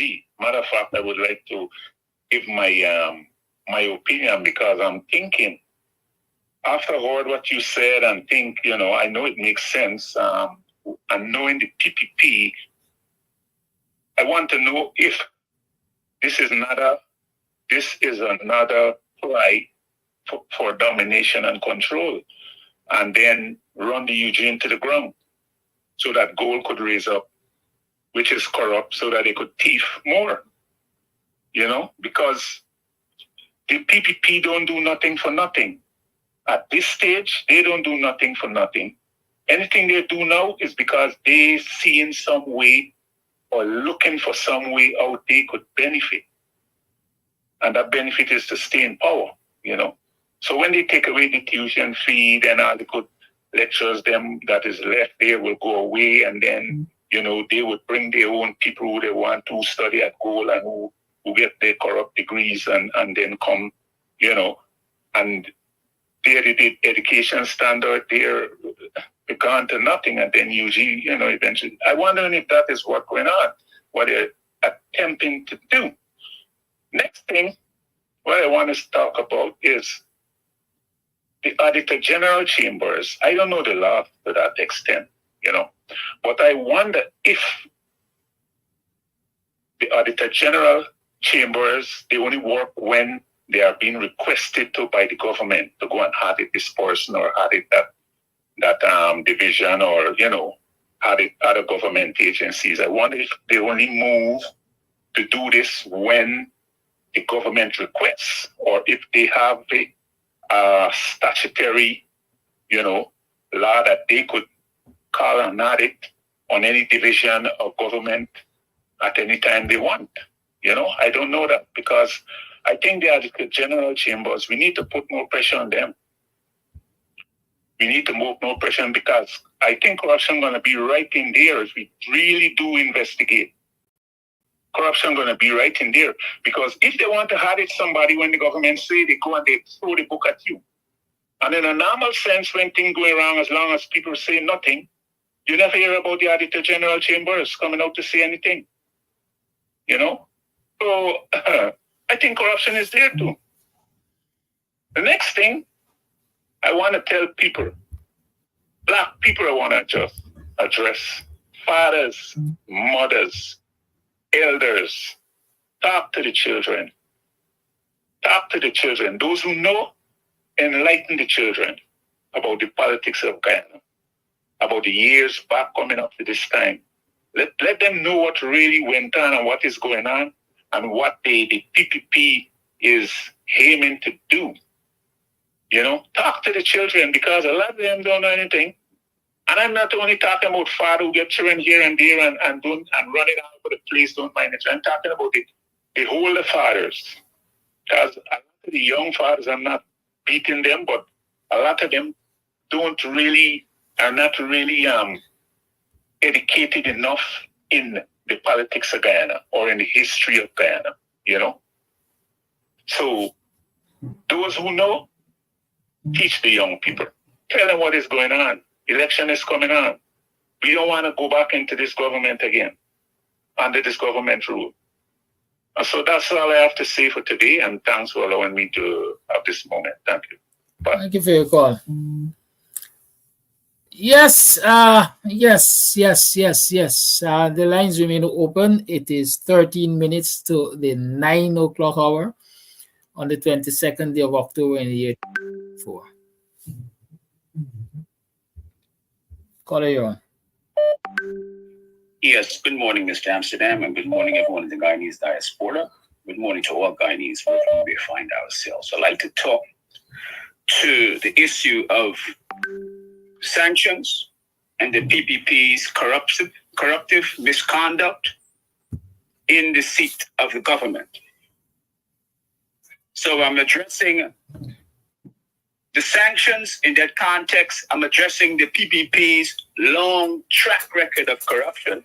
I'm addressing their rights, their abuse of human rights. Now, recently, the American ambassador, Nicole Theo, I believe I'm pronouncing her name properly.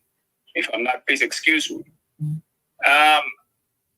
She has summoned the American ambassador, or the Guyanese ambassador, to Washington, D.C. The State Department has summoned the Guyanese ambassador to Washington, D.C. During the Washington, D.C. conference that Mr. Burke headed up together with Comrade Aubrey Norton, the PNC leader. In that conference, we would like the United States ambassador in Georgetown, Ms. Nicole, to know that we concerned Guyanese who lodged that complaint collectively would like to say that part of the draft resolution of that conference dealt with the violation of the United States Foreign Affairs Act, which deals with the United States government financing support to the Guyana government. The use of American taxpayers' monies to finance agriculture, to finance health, to finance gas to shore pipelines, or whatever it may be, military in particular. American taxpayers are saying in that draft resolution that the PPP's persecution of Guyanese citizens in America, in the diaspora, and on Guyana soil is a violation of the Foreign Affairs Act, the United States Foreign Affairs Act, relationship between the United States and Guyana. So we are reiterating that complaint to the United States State Department, by way of the Georgetown Embassy and the ambassador. Secondly, Madam Ambassador, we are also reiterating, but stating for the first time on this show, that the United States Civil Rights is also being violated because people living in the United States as taxpayers, the Guyana government is violating their rights, their civil rights. How so? Because the Guyana government has been discriminating against African Guyanese and those who do not support the PPP's policy agenda. So those who are paying tax are being discriminated against ethnically. The PPP has been violating the ethnic rights and the ethnic protections of African Guyanese as an ethnic group in the United States. And they're using United States taxpayers' money to do that from in Guyana. And when they send people to the United States to harass Guyanese citizens living in America, that is how they're also facilitating civil rights violations inside of America. You can't be using the Americans' taxpayers' money, Guyanese Americans' taxpayers' money, to finance police officers and transnational crimes from Guyana and exporting that to the United States. And then you have Gail Teixeira supporting that, Madam Ambassador, Nicole. Gail Teixeira is supporting that. Robertson Ben has also publicly stated that he is supporting that. And they have gone the extra measure to send police officers over there. Transnational crimes. And that's a violation, I reiterate, of the Civil Rights Act. United States Civil Rights Act. So that Civil Rights Act violation violates the Foreign Affairs Act. Additionally. So we just want to reiterate those complaints to the United States ambassador in Kingston, Georgetown, and to ask her to act because there's a component in the Civil Rights Act that says that the Justice Department can move against the Guyana government. The Justice Department can move against the Guyana government, and persons like Jack Dill, Landelal, Robertson, Gail Teixeira, for violating the Foreign Affairs Act, for violating the Civil Rights Act, and using persecution as a tool to do so. Once again, Mr. Amsterdam, we will continue this conversation. Thank you for giving me the time. Thank you for your call. It's 6 minutes to the 9 o'clock hour. I am your host, Kidaki Amsterdam. Yes, Nicole, the current ambassador for the United States in Guyana. When I look at her name, I want you to try that. I call her in my head Nicole the Riot. The Riot. Look at the spelling of her name. It looks like Nicole the Riot. No disrespect. I just believe that woman is going to be the riot for the PPP. She was posted here from Haiti. My guess is that she's going to be part of the upturning of the whole apple cart for the PPP. Caller, set your priorities right. Good morning. You're on. Good morning, sir. Sorry about that, sir.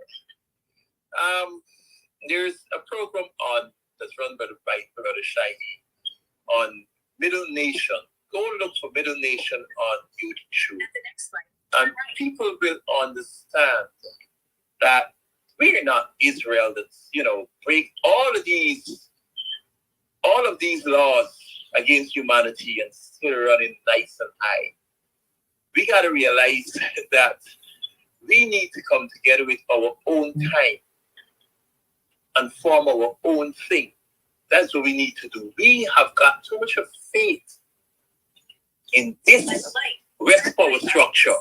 We got too much of faith in the Western power structure to fix our problems. And we've been complaining day and night to United Nations and everybody. And United Nations is run by this same power structure over here.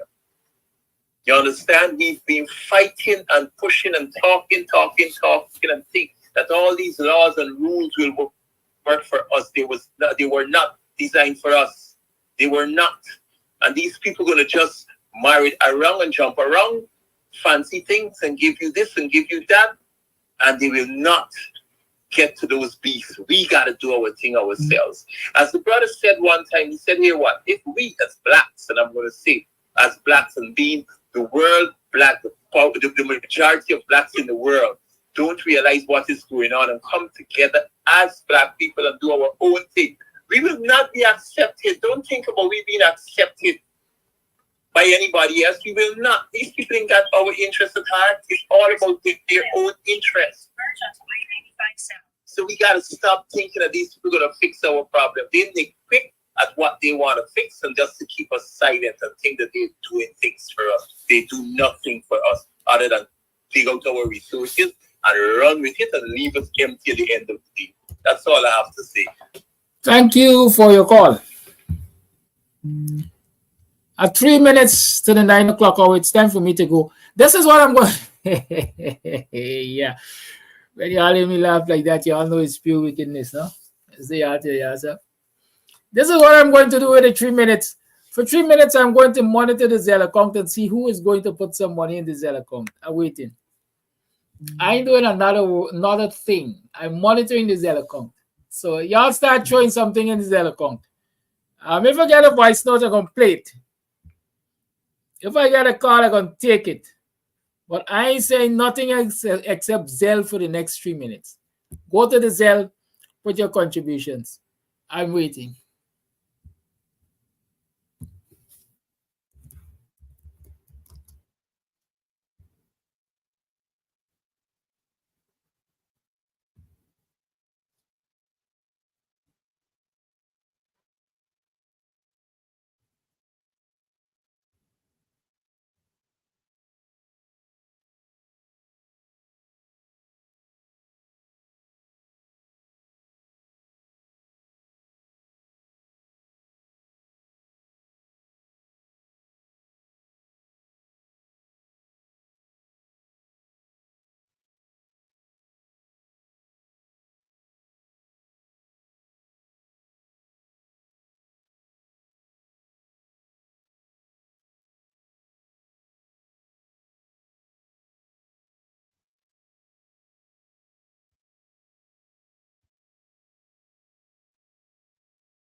It's the PNCR fundraising bingo on Sunday, the 27th of October at Congress Place of Fire from 2 p.m. Over $5 million to be won. There will be 20 straight games at $100,000 per game. 3 letter games at $200,000 per game. 3 coverall games at $1 million per game. Tickets are $6,000. 1 ticket gets you 6 playing cards. Remember, it's the PNCR Big Fundraising Bingo on Sunday, the 27th of October at Congress Place of Fire from 2 p.m.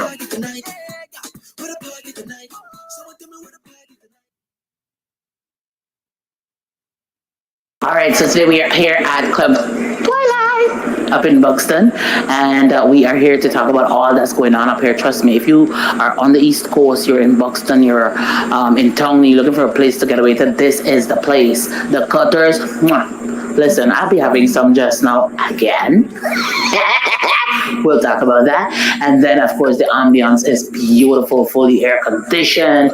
The decor is on point. The music's on point. Everything's on point. It's just me. I need some work. But everything else that belongs to this club here is on point. So if you want to find a nice little place where you can just drive out of town and have some drinks, have some food, you can call, you can order your stuff and just take it. You don't have to stay. Or if you want to stay here, that's what's up. And of course, they have special events for Valentine's. You can rent a hall.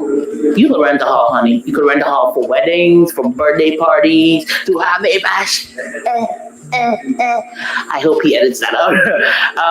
But you know, whatever it is, this is definitely the place to be. So it's on Sideline Dam. You definitely want to ensure that you check this place out. But it's on your to-do list. All right, on your to-do list. This is definitely the place to check out. You know, a really cool, chill spot here in Buxton. I like this. This is Buxton needed this. We needed this. I needed this. You definitely needed too. Thank you.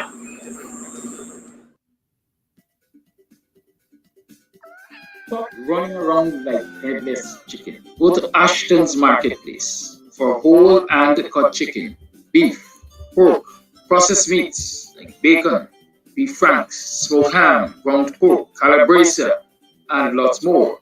Ashton's offers wholesale and retail. Check them out. Call 613-2332 or WhatsApp 434-327-3955. Ashton's Marketplace at 72 Broad Street, Border. Are you planning your next visit to Orange, Guyana, South America? Well, let's accommodate you at Varro's Cheerful Country Manor. With free secured on-premises parking, our beautiful vacation air-conditioned home offers 3 beds, 2 bathrooms, a spacious kitchen, and all modern amenities. Located at Tushen, on the eastern bank of the mighty Essequibo and the western coast of Demerara, Varon's Cheerful Country Manor is just a stone throw from the ocean. Make that reservation now on Airbnb and VRBO. For contact, call us on 516-770-3053 or 592-685-3521. Make Varon's Cheerful Country Manor your home away from home. Friday, November 1st, the place to be is at Club Twilight. Yours truly, Trinidad Madman. I will be coming to Guyana for the first time, live and alive in living colors, in Buxton at Twilight Sideline Dam for an event called Short Pants and Skirts. So ladies, all they come out in all their numbers, Twilight Sideline Dam in Buxton, East Coast Guyana. Buxton is going to be on a shutdown. So ladies, get all your short pants and skirts. Friday, November 1st, the place to be is at Club Twilight. Comes out your son. You burn this wine when no wire you shine. The tree of life, them no wire you climb, cause them heart no kind. Comes, I said them heart no kind. Buxton massive. Kidaki. Red Hat. You can get meat anywhere, but for the best cuts of chicken, beef, pork, mutton, and lots more, check out T and W Harris Butcher Shop, located in the East Randveld Market Meat section. Call us on 609-7168, 641-4494. Ask for Rastaman. T and W Harris Butcher Shop for the best in fresh cut meats and lots more. Well, for those of you who would like to have an update, I had 3 visitors to the Zelecom. Only 3 visitors, you know. We had CRL, blessings. Renison, blessings. Rebecca, blessings. Thank you all for visiting the Cash App and dropping that little thing. The others, I guess, well, I can't afford it. Y'all don't care to contribute. Or y'all say, let me stand. Let me stand. I'm going to say. It's 5 minutes past the 9 o'clock hour. Thank you for being on the program. Thank you for tuning in. Do have a great day. And let me remind you that, yes, Veron's is accepting local bookings, and it must be for a minimum of 3 days or nights. And you can call 683-3110, 683-3110 for additional information. Good. It's the holiday season. I know lots of you will be coming home. Lots of you will want a place to chill out, away from family, because some families are just that. You can check out Veron's Cheerful Country Manor.